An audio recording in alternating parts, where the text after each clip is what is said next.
दोस्तों आज हम हिंदुस्तान का 8वां मुस्लिम बादशाह सुल्तान गयासुद्दीन बलबन के बारे में बात करेंगे।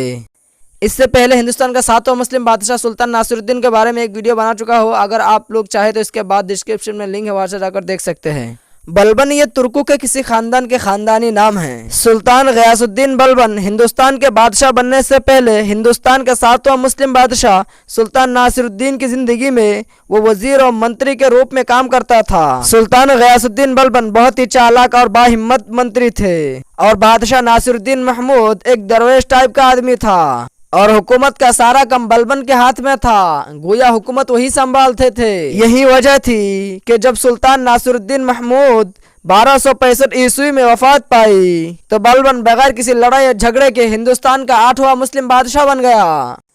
आबे कौसर नामी किताब में सुल्तान गयासुद्दीन बलबन के बारे में लिखा है कि इस्लामी हिंदुस्तान के बादशाहों में बलबन एक खास रंग और शान और शौकत का बादशाह हुआ है। बलबन असल में एक तुर्क अमीर का बेटा था। चंगेज़ खानी हमला में गिरफ्तार हुआ और बगदाद में एक ग़ुलाम की हैसियत में बेचा गया।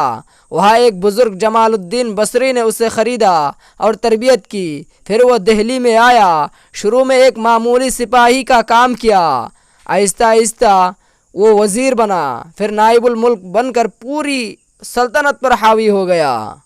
उसके आहदे हुकूमत तक बादशाह सिर्फ अमीरों का सरदार होता था, लेकिन बलबन का बादशाहत और मुल्कियत की निस्बत एक नुक्ता नज़र था जो उसके पेश रवैयों बिलखुसूस दरवेश मिजाज और सादी तबीयत नासिरुद्दीन महमूद बल्कि सूफ़ी मंश इल्तमिश के तरीक़ेकार से बिल्कुल अलग था और उसने बादशाह को एक बहुत बड़े मकाम पर पहुंचा दिया।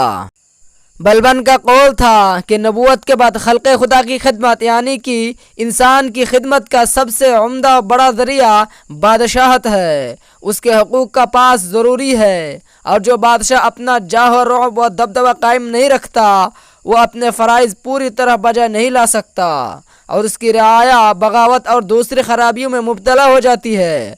बलबन अपनी खानगी ज़िंदगी में भी रुअब व वक़ार का बड़ा ख्याल रखता।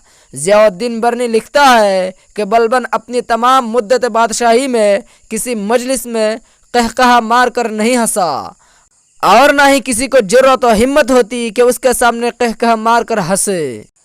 अंदरूनी अमन व अमान और खारिजी हमला और उसे मुल्क के बचाव के अलावा बलबन के नज़दीक बादशाह का बड़ा फ़र्ज़ अदल व इंसाफ की तरवीज था। उसका वो सख्ती से एहतमाम करता। उसके ज़माने में जिन अमीरों ने गरीबों पर जुल्म किए बलबन ने इन्हें सख्त सज़ा दी। बदायूं के एक जागीरदार ने एक नौकर को इतना पिटवाया यहाँ तक कि वो नौकर मर गया। जब बलबन बदायूं गया और मकतूल की बेवा ने फरियाद की तो बलबन ने जागीरदार के साथ वही सलूक किया जो उसने अपने नौकर के साथ किया था और जिस सरकारी खबर रसा ने इस वाक़या की खबर बादशाह को नहीं दी थी इसे भी इबरतनाक सज़ा दी। इसके ज़माना में इस तरह के कई वाक़यात हुए। वह कहा करता था कि अगर मेरे बेटे ऐसा करेंगे तो मैं उनके साथ भी यही सलूक करूँगा।